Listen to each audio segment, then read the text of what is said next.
Hi everyone, I'm Todd Shimkus with the Saratoga County Chamber. And I'm Mike Billok with the law firm of Bond, Schoeneck & King.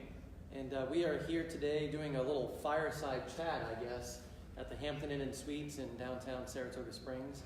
If you've never been in this facility, you have to come check it out. It's got to be among the best Hampton Inn & Suites in the world, I believe, right here in downtown. Brian Strotter is the president of Turf Hotels, which owns the Hampton Inn & Suites as well as the Homewood over on South Broadway, and he was kind enough to allow us to come in here and have a chat today about New York State's new sexual harassment policies and what employers need to do. Brian's also the chair of our board of directors this year, so we thank him for his volunteering. But Michael and I are going to chat about the new regulations. And Mike, if we could start with sort of, who's defined workplaces? Is this everyone? Does the size of the business matter? The types of employees, the sectors that they're in, for-profit, public, not-for-profit? Who's impacted by these new regulations? Every workplace. So there used to be an exception in the New York State human rights law that exempted small workplaces of 4 or fewer employees, and that's no longer the case. So if you have one employee, doesn't matter if you're a public employer, private employer, not-for-profit, you've got an employee, that employee is impacted by this new law. So this is one of those cases where even New York State has to comply with these new regulations. That's correct. Okay, so that's interesting. At least what they're requiring of employers, they're requiring of themselves. So what does the law require of employers? Okay, so there's a lot to this. So some of the initial things which have already gone into effect, which some employers may not know about, are that if you require employees to arbitrate their claims instead of going to court, can't do that for sexual harassment anymore. You can't require arbitration for sexual harassment claims. Another part of this, and this was an outgrowth of the Me Too movement, of having confidential settlement agreements.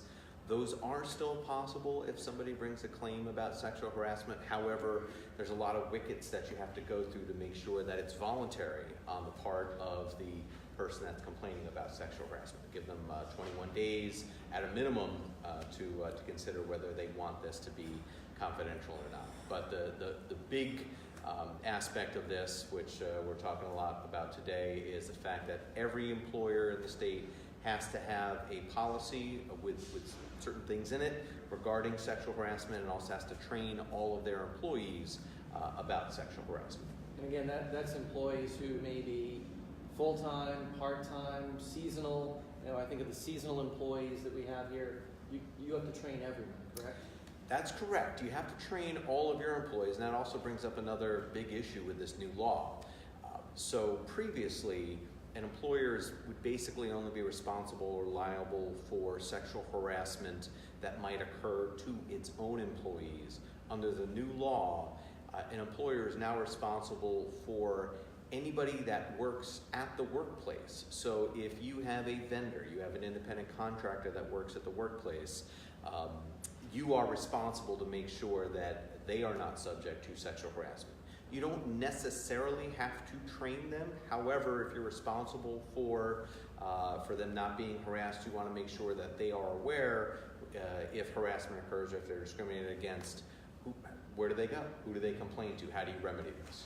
Okay, so employers have these new requirements. Are there deadlines by which they have to have the policies and the training done? Can you talk about that? Yes, so the good news is that the deadline for the policy is already passed. Great. Exactly.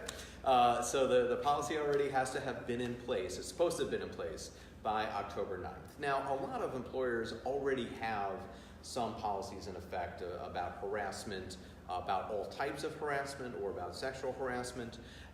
And the policy that employer already has might comply with the requirements that are out, but it may not. And so employers need to make sure that they're complying with a lot of the new requirements that have come out. So the first requirement is to have that policy in effect. That's already required. So if that's not the case, they're kind of already behind the 8 ball.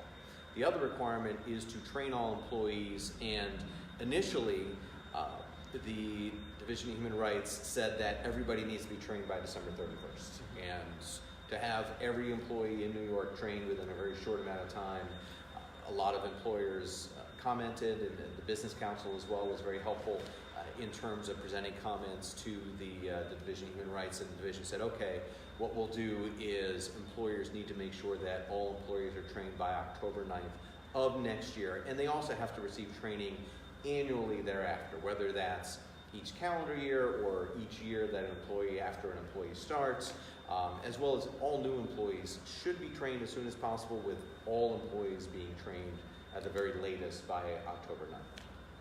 Okay. So you already have to have the policy in place. Right. You have a year to train your existing employees. You have to train new employees as soon as possible. So is New York State providing, because I'm going to make an assumption that many employers don't have policies necessarily that fully comply. So they're already behind that schedule, that requirement. Is New York providing any support, assistance to help employers comply, or do they have to contact their attorney or whoever handles human resources for them? Gotcha. So there is some help from the state. The state did put out a model policy for employers that if they want to, they can just take that policy, put their name into it, put in various contact information about who at their organization should be contacted if somebody has a complaint about sexual harassment, and also has a model training that can be given to employees. With that being said, there are some things in each of those that we're generally advising our clients you don't necessarily want to include those, or you may not want to include those. For instance, in the model policy and the model training, it advises that an employee, let's say that they make a complaint about harassment or discrimination. The employer investigates it and finds that there's no merit to it. In the model policy, model training, you're still supposed to tell the employee, listen, you sit them down and say, we investigated this and we didn't find any merit, but here's how you can sue us. You can contact the Division of Human Rights, you can go to the EOC, and that's not something that the law requires, but it's something that they put in the model policy and training. So we don't really feel that should be in an employer's policy and training. By the way, I didn't catch that one yet. Yeah. So I'm going to have to go back and change that. So Exactly. I mean, another aspect as well that employers sort of have to decide is, do we want to have one policy for sexual harassment and another policy for all other types of harassment based on race or age or disability, or do we want to try to put it all together into one policy? And some employers are deciding to go one way, and some are deciding to do another. But so there are some aspects. Yes, the state has put out these model policies, this model training, but you may not want to use those. You may want to change those or adapt those, and for that, whether that's going to somebody, a human resources practitioner, or going to us as attorneys, obviously we've been helping our clients with that. The state has also said that they're going to put out more resources, have their own training sessions, maybe have some webinars. They haven't announced when those will occur yet, but those will be happening at some point. okay. So on the training part, who can do the training then? How does, so if you put the rules in place, the policies in place, who can do the training to walk people through that? Okay. So I suppose the technical right answer is anyone. Okay. But that's the technical right answer, because when it comes down to it, let's say that as an employer you're sued for sexual harassment, and when you are defending yourself saying we had this policy in place, employees knew where they should go if there was harassment or discrimination, and we informed everybody that's prohibited, and we let them know how. Well, who did your training? Well, this new temp that just arrived 2 weeks ago. Yes, they could do that and just read off the model policy, but that's not the way it's supposed to be. It should be somebody that is familiar with these types of issues, whether it's somebody that has, we would say as a best practice, whether you can hire an outside vendor, it can be somebody from your organization. It shouldn't be somebody that's never at least shadowed somebody given training before, is unfamiliar with these concepts. Another aspect of the training is that it needs to be interactive. So if you are doing your training, you can do it web-based. And if it is web-based, it shouldn't just be a video. It should be something where people need to answer questions to proceed, and at the end have an ability to say this was what was good about it, this was what was bad about it. And if it's in person, it should be something interactive where somebody can ask questions. And so if whoever's giving the training should be somebody that's able to answer those questions, as opposed to saying, I don't know, or I'll get back to you, or I'll find out. Okay, so that's a neat segue. If you're watching right now and you have any questions for Michael, please in the comment section go ahead and write the comments in, and we'll try to get some time here for interaction, like you just said. And I'll say I don't know, or I'll find out. No. Perfect. So the sort of carrot is that the state is giving all employers some protocols and some policies and some rules to follow that right. you can copy. There's probably a stick, meaning penalties. So right now, any employer that doesn't have a policy is in non-compliance. Correct. So, and if you don't do the training within the next year, you're not. So what are the penalties for employers that might not have this done yet? That's an interesting question, because again, technically, there is no civil penalty, there's no fine. Really? Exactly. But having said that, do you want to be in a position, every employer is responsible to make sure that harassment doesn't occur in their workplace. And they have responsibility not just from the state law, but federal law as well, Title VII of the Civil Rights Act, to make sure that there isn't harassment or discrimination based on gender. And there's several other federal laws for age, disability, and things of that nature. So do you want to be in a place where your employees don't know that it's prohibited, they haven't been trained on it, and they don't know where to go if they see it, or if it does happen to them, or if they know about it? And the real risk there is that you get a complaint, you're on the receiving end, you get a notification from the State Division of Human Rights, you get notification from the EEOC, you get sued, and what do you do in that event if you haven't done the training, if you don't have a policy? You're kind of at a loss because you haven't done your due diligence to make sure to prevent this from happening, and it really highly increases your litigation risk and risk of being found liable. So now that we know the rules, okay. We know the liabilities, can you help to describe how the law defines sexual harassment? This is probably the toughest part of this whole process. So sexual harassment can occur in one or two different ways.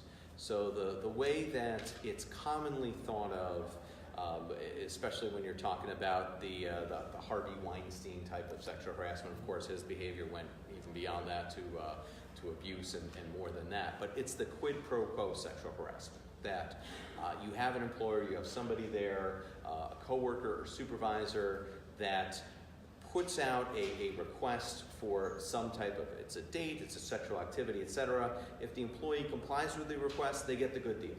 They get the good package. They get a promotion, they get easier job, things of that nature. Whereas if they decline it, then they get the bad deal. And they get demoted, they get docked in pay, or ultimately fired. So it's basically making that request for a sexual favor or something in that regard a term or condition of employment, not this for that, quid pro quo. The other type of sexual harassment is creating a hostile work environment. And sometimes we hear the phrase harassment or hostile work environment. You're creating a hostile work environment. Well, how am I doing that? You're yelling at me. You gave me a bad review. Well, that's not necessarily creating a hostile work environment or harassment.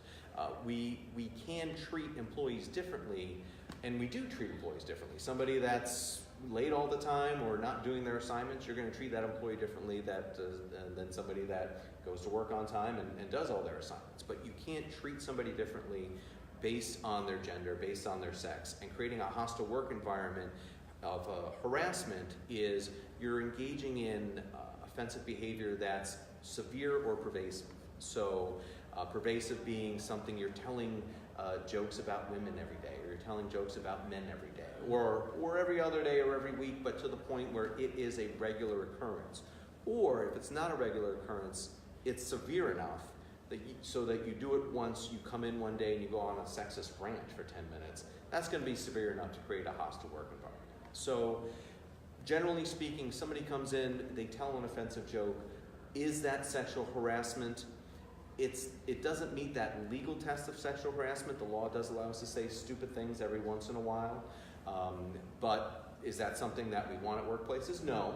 And we strive to have a respectful work environment 100% of the time. But that's not something where an employer can't be sued every time somebody tells an offensive joke. That happens every once in a while. But if that joke happens and persists and continues on, and it's really affecting the working conditions and making people not want to be around this person, they avoid this person, they don't want to work with this person, that's that hostile, abusive working environment. Okay, so, you know, to eliminate sexual harassment in the workplace, employers need to know about it.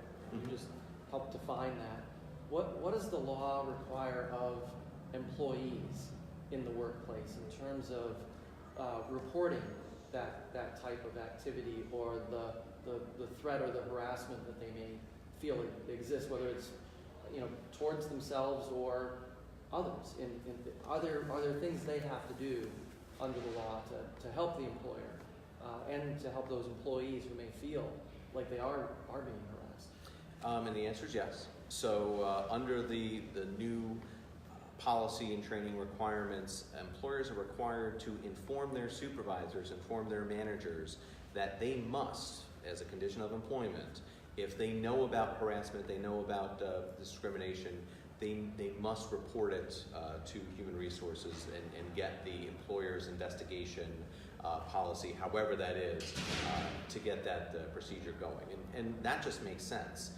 In terms of supervisors and managers, where we see a disconnect a lot of time with companies is that supervisors and managers don't necessarily realize that they are the eyes and ears of the organization. That by being a supervisor, by being a manager, they are actually a personification of the company or of the organization, so that when they say something, that's the company saying something. When they hear something, that's the company hearing it. So that the company can say, listen, you must tell us. If you hear about this, we've now heard about it. So we need you to inform our senior people, our HR team, our CEO, the head of the organization, again, even for a small organization, so that we get our process going.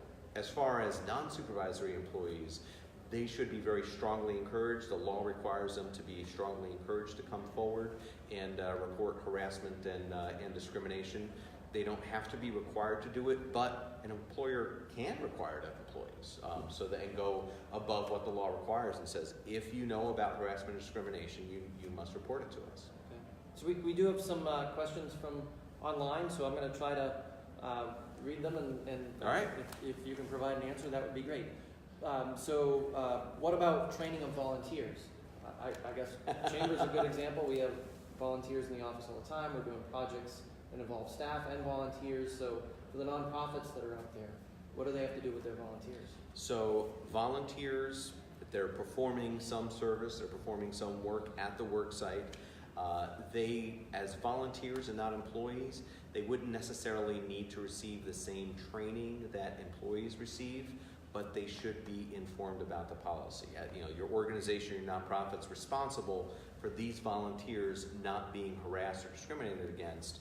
So you want to take steps so that, let's say, if a volunteer were to sue your organization, you'd be able to say, well, here is what we did to make sure that this volunteer was protected. Here is what we did to make sure that if anything were to happen, the volunteer would report it. And this is why we did as much as we could. You always want to be in that situation to say, really, what more could we have done? We did as much as we could. And not just to protect yourself from liability, but it's because it's the right thing to do.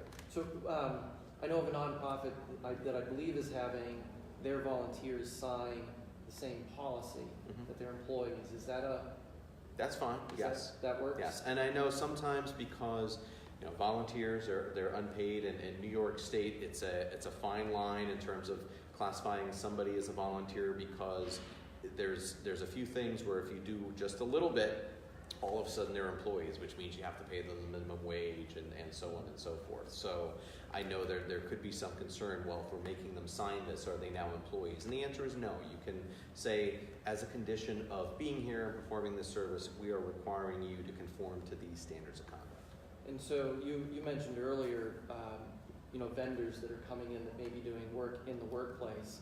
Should companies, organizations be asking their vendors for their policies to make sure they've got, or what should they be asking, if anything? So they can, in their contracts with the vendors, say that the vendor, by signing this contract, acknowledges that they have performed, they have a policy in place, they perform the training as required by the sexual harassment law and other laws. And you can provide your policy to the vendor, also post it as well, have the vendor acknowledge that, yes, if something happens, we know this is where we go to report it. Okay. So next question we have online is any recommendations of who can provide this training? And then I think they gave you a little plug here. Is this something your firm can do? So the answer is yes. This is something that our firm can do. And as mentioned before, this can be done internally, or we can do some sort of a train-the-trainer type thing to train the senior leadership in the organization, or if the organization doesn't have a human resources function, to train some people to do that. And that also brings up another point, just in terms of doing this training. It's really good to have an atmosphere where it's the top down. You want to have the senior people in the organization incorporate it, telling their employees about it, so that it's sitting next to them in the training or attending the training session, so that employees know, look, they're taking this seriously. This isn't just a check in the box. This isn't just something that we have to do because we have to do it. If supervisors or managers or senior people in the organization are saying, okay, it's time for annual sexual harassment training, how seriously are the employees going to take it? Mm-hmm. So almost, we take safety in the workplace seriously. We got to do the same thing with sexual harassment, whether it's the law or not. Right. So next question. Hey Mike, what are your thoughts? This person must know you. What are your thoughts about zero tolerance policies? Okay, so the original draft of the model policy that the Division of Human Rights put out had a sentence in there that the employer should say we have zero tolerance for sexual harassment. In their final policy, they took that out. And the reason is that the EEOC, the Equal Employment Opportunity Commission, in its guidance to employers says you should take out zero tolerance. And the reason is that if you've got a situation where an employee knows about somebody that they've done something, they're telling offensive jokes or things of that nature, that should be reported, but on the scale of sexual harassment from a bad joke here and there all the way up to unwanted touching, it's more on the minor side. So they're not going to want to report it because they're afraid if they report it, this person's going to be fired for something relatively minor. So by taking out zero tolerance in there and saying, look, we prohibit sexual harassment, explaining what it is, and saying that we'll investigate, we'll take appropriate action, it encourages more reporting so you can fix these type of issues, so you don't have a situation where somebody's telling an offensive joke here, telling it, and then it keeps getting told, and it seems like it's being accepted, and you can handle it at an earlier stage. So if employers are watching this right now, so if somebody tuned in a couple minutes late, let's say, let's go back to what should employers do next? So you've tuned into this, you've heard a little bit about the law and its implications and what employers need to do, what employees need to do. What do they do next? What's the next big thing they've got to make happen?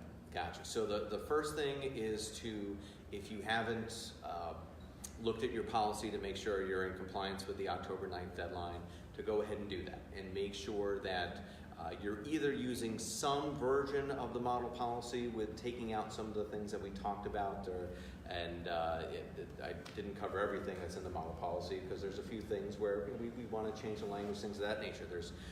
There's one thing in the model policy. The model policy has a complaint form, and in the complaint form it says, if you've already contacted an attorney, what's your attorney's name, and we'll contact them.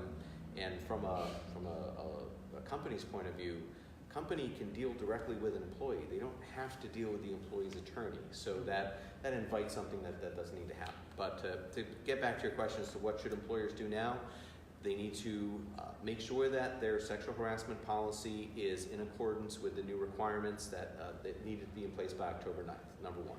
Number two, they need to train all their employees pursuant to the new guidance and the new requirements by October 9th of next year at the latest, but they do want to do it as soon as possible, again, because they're on the hook. If they haven't trained employees, it's one thing to say, look, we tried to train new employees as soon as possible. We got to them within a month of them being hired, or 2 months of being hired.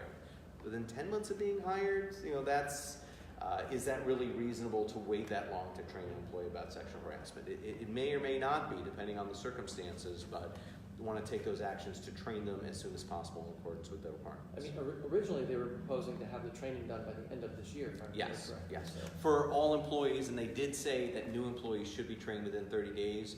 In the latest guidance they put out, they said that employees need to be trained by October 9th, but new employees should be trained as soon as possible.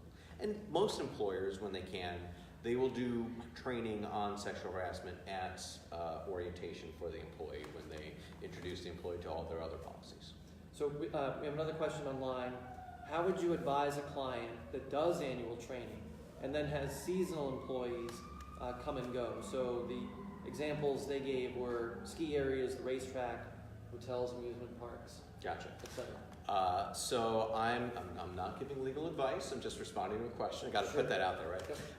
So for employees that are seasonal, if the employee's going to be there for any significant length of time, and by seasonal we're thinking it's for the racetrack, things of that nature, we're talking 6 weeks, 7 weeks, 2 months of the summer, things of that nature, they should be trained every year when they come on, because the requirement of the new law is that they're trained annually, and that's going to apply to these employees that are there for a decent length of time each year.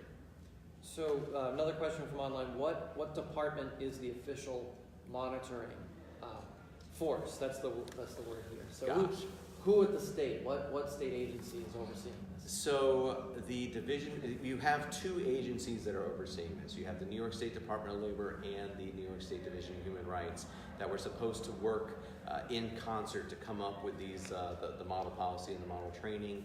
Generally, when it comes to enforcement, it is the Division of Human Rights. When an employee has a complaint and they want to bring a complaint to the state agency about harassment, about discrimination, they'll go to the New York State Division of Human Rights. So somebody else asked, where do we get the policy and training materials? So the model policy and training materials are on New York State's website. I don't recall it offhand, but New York does have that on their website. So we also have, I believe we have a link to it. We have a blog as well. It's the it's a little long name, so you got to Google it. It's New York Labor and Employment Law Report. If you Say Google that again? it, New York Labor and Employment Law Report. And actually, I think it's if you go to bsk.com and then / and it's new-york-labor-and employment law report. But just Google New York Labor and Employment Law Report. You can find the entry about these new requirements and find the link to the policies and things. Or I think they can follow you on Twitter. You can follow me on Twitter. You can subscribe to the blog so that when new updates happen, because and we talked about this a little bit earlier, larger companies and companies with HR departments and in-house legal, they're following these things to make sure that as these new requirements come out, they're in compliance by the time or before the deadline. Whereas small companies, small organizations, if how would you know about this unless you're following New York State's websites or following some employment law? You wouldn't. And you only find out after the fact, oh, I didn't realize I was supposed to be doing these things. Yeah, I think that's important. We sent out an email last week to all of our members about this, and we had 1,500 people roughly that clicked through and opened the email, but there were another 1,000 or so folks that didn't.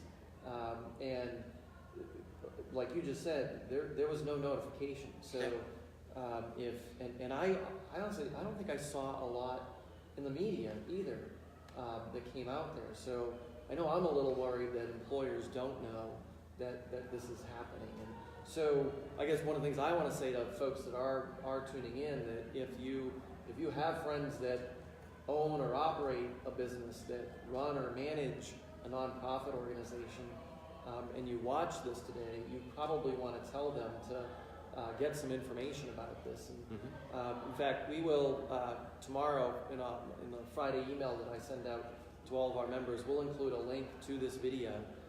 And so please share this video, so that your friends and others that are in New York, I'm not surprised that people don't know that this is going on right now. So, well, and we saw it when paid family leave came out. Some employers didn't know that was happening until they got their first notification from their disability insurance carrier. What's this new line item? What is this we have to pay? And we were trying to put the news out there, but they didn't know about it. Now this has come out, and whenever there's a change to wage and hour regulations in the state, there's not. Sometimes they just don't get the word out very well. And so I guess sort of in conclusion, I'll again, if anybody wants to comment and ask another question or two, I'll take that. But while we wait to see if anybody does, is there anything else you'd like to share? Is there anything else in this that you think is critically important for people to think about and to consider today? I think one thing that is critically important is to not lose sight. This is this policy, this law, these requirements all apply to sexual harassment and sex discrimination, and not to lose sight of the fact that discrimination, harassment based on any protected status is prohibited. I mentioned before, age, race. I mean, there's a slew of them, and so employers should make sure that while they are doing what they need to do to comply with this policy, that all of the other requirements aren't lost in the shuffle, and that they're making sure that they're really shooting for that, having that respectful workplace 100% of the time.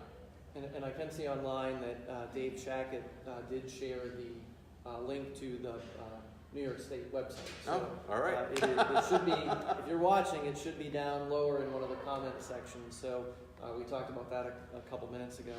Michael, I want to thank you for doing this. Again, please out there, if you're watching, you can contact Michael at Bond, Schoeneck & King and ask him any questions. Check him out on Twitter. You can get some information and links right directly to their blog and their information about all the different rules and regulations that do come up or change from time to time. We want to thank the Hampton Inn and Suites for hosting us. Brian Strotter, in particular, the president of that. Brian and his wife Heather are also the co-founders of Jake's Help from Heaven, which is a great local organization, nonprofit, does so much for kids and their families in the area. And they are part of a little promo here. Hattie's, their final ever Mardi Gras is in January, and the proceeds are going to benefit Jake's Help from Heaven. So I believe on Facebook, under Jake's Help from Heaven, Hattie's, the Chamber, you'll be able to find information about that event. And they've done an extraordinary job in this community, and hosting us today is just one of those great examples for this fireside chat. So, absolutely. Michael, thank you. Thank you. All right, good to see you. And thank you all for tuning in.